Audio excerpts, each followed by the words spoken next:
when Kacita saw the many traders that were crying about the loans and how the interest rates were killing business. In fact, it was not mere advice.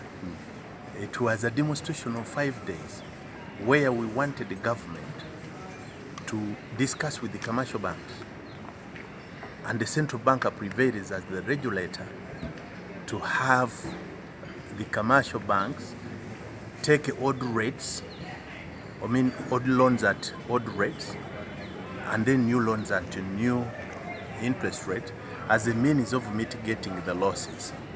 Unfortunately, what the governor did came up to defend the banks and promised to sensitize people about their rights and obligations before they took the loans, to remove some unnecessary costs like bank charges, and maybe future opportunities of saying that the Bank of Uganda intervenes, but not then. Automatically, this meant that after 3-4 years, many people and companies would come in asking for bailouts.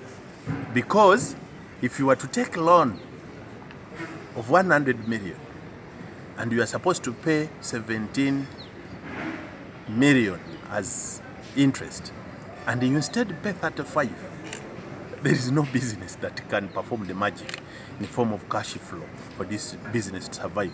So what you would be doing would now be servicing a loan while you get from external sources.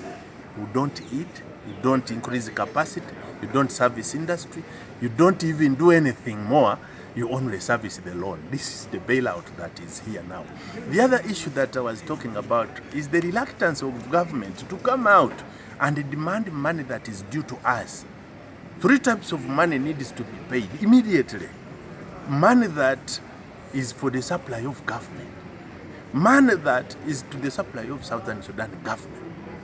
Money that we lost on movable property from Kenya since 2007.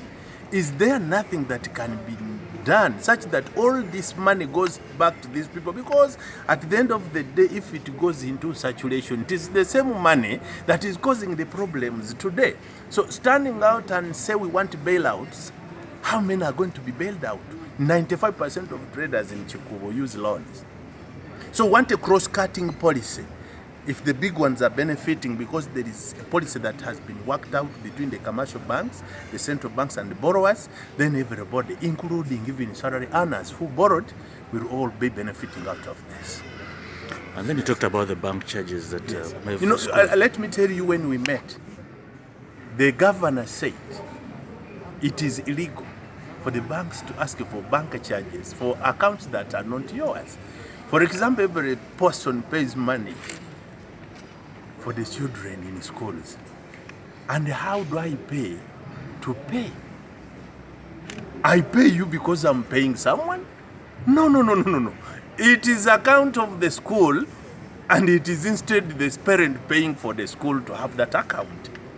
It should be an account maintained and serviced by the bank and then the owner of the account. So all this did not happen. We thought the following week, all charges for accounts that are not ours would be scrapped. I'm telling you, even today, I still see 3,500, 2,500.